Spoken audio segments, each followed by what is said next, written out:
Introduction to Masculine Communication. Of all the tools at their command, few are as powerful for men as masculine communication. It is crucial for them to master this most potent form of expressing their innermost feelings and thoughts. This is a comprehensive guide for men to master the art of communication. The reciprocity process of masculine communication is one of the most potent and powerful forces at a man's command. The process by which good listening reinforces good listening and good speaking reinforces good speaking is enormously effective in improving and strengthening relationships. The strength of the reciprocity process is especially efficacious for men who wish to develop a sense of connection and understanding with other males.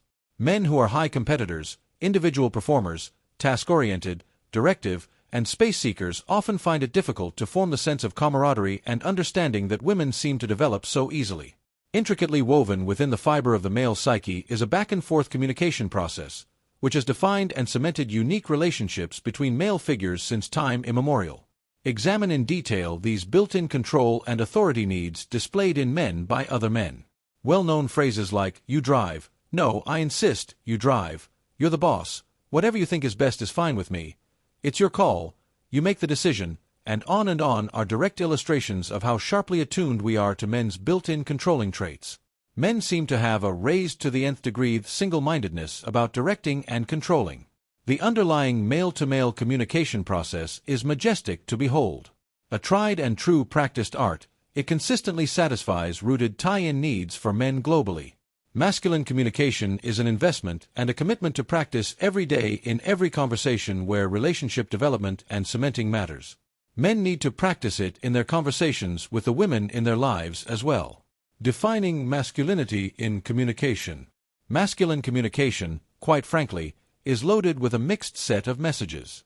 There's the part dealing with being a real man and the part dealing with being a stand-up guy. There are the demands of traditional male roles and a dramatically increasing interest in men discovering and utilizing the full range of their emotional capabilities. Add to that the messages about what is masculine and what is feminine, and you have a recipe for confusion. The term masculinity gives the impression that being male is a single, discrete entity when, in fact, it's one of a whole range of closely integrated aspects of a self. Such rigidity certainly doesn't fit reality. Achieving personal congruence and self-awareness, being true to yourself, is no less important for men than for anybody else. It's complex enough to be a man today without feeling the necessity of holding to an image of maleness that no longer is restrictive. You may read all these things about men and masculinity and wonder about my choice of the term masculine communication. Does it, in fact, contribute to that same restrictive stereotype? In choosing to describe the ways men communicate, I had three important considerations in mind. First, I intended to describe the ways of communicating that several hundred men told me they use. Most of the people who helped me continued to offer feedback and guidance, which contributed to the development of the concepts and models presented.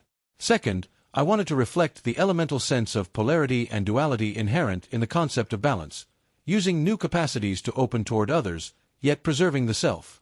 Finally, I wanted to be direct. Just as the woman executive of a large high-technology company said, "I am a she." There are clearly aspects of my communication which I feel are a part of being a woman. There is not one professional person in my companies who does not know that. I present differently based on who I am. But, in the final analysis, I expect to be judged on my performance, not my style. Some of my male and female critiques, when discussing this very issue, concurred. Their reactions helped in focusing attention on the fact that a revealing self-description is a more honest and respectful approach than an avoidance of the obvious.